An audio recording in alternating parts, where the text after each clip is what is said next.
Hola, soy María Paula Kotowicz y pertenezco a la Escuela de Ayudantes de la Cátedra de Anatomía Patológica. Voy a hablarles sobre infarto agudo de miocardio y diabetes mellitus. Recordemos que dentro de las complicaciones crónicas de la diabetes están las macroangiopatías, y estas pueden llegar a producir un infarto agudo de miocardio. En primer lugar, vamos a comenzar definiendo la enfermedad según las palabras que la componen.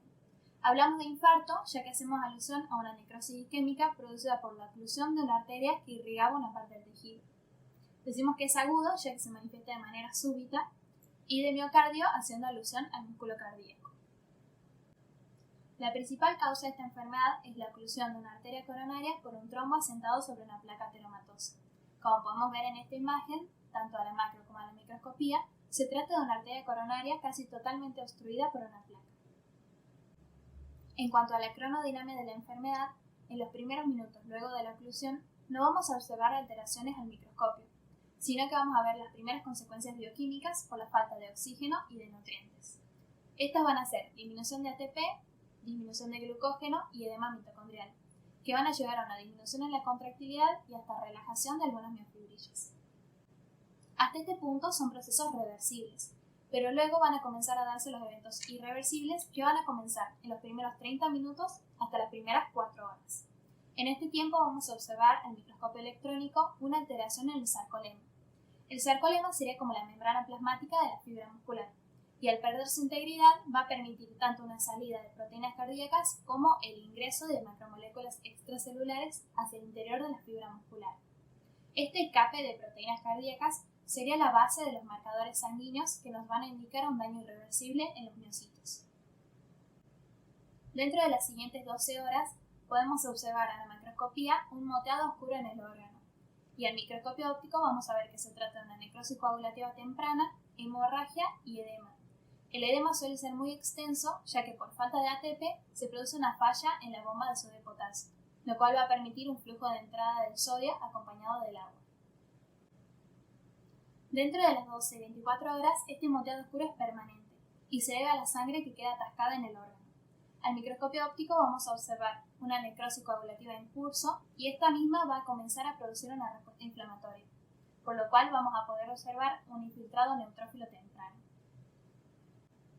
En los primeros 3 días vamos a observar al infarto mucho más delimitado y el color moteado oscuro pasa más a un color pardo amarillento.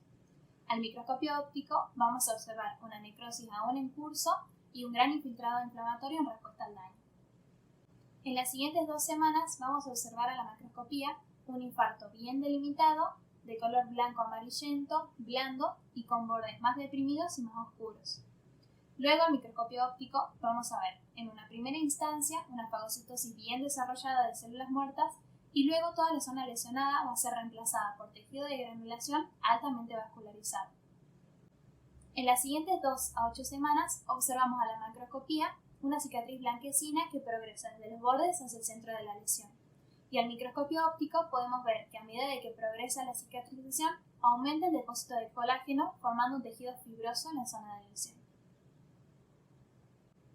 Pasando los 2 meses de la lesión, vamos a observar a la macroscopía una cicatriz completa y en el microscopio óptico podemos observar una cicatriz colágena densa. Y debemos tener en cuenta que la eficacia de la reparación dependerá del tamaño de la lesión original. Las manifestaciones clínicas del infarto agudo de miocardio son angina de pecho, que es un dolor muy intenso en el precordio que no cede al tratamiento, acompañado de sensación de muerte inminente, palpitaciones y sudoración fría, conformando un cuadro que es muy preocupante para el paciente. Las complicaciones clínicas que puede tener esta enfermedad son, en un primer lugar, disfunción ventricular, ya que al afectar al músculo del ventrículo, el infarto va a producir anomalías proporcionales a su tamaño, como por ejemplo, en el ventrículo izquierdo, que es generalmente el más afectado, una disminución en su poder de contracción va a producir hipotensión, insuficiencia cardíaca izquierda y, al eyectar menos sangre de la que puede, queda un remanente de sangre en el ventrículo izquierdo. Este va a producir una congestión pulmonar, trasudado pulmonar y puede llegar a dar un edema agudo de pulmón, que luego va a producir una insuficiencia cardíaca derecha.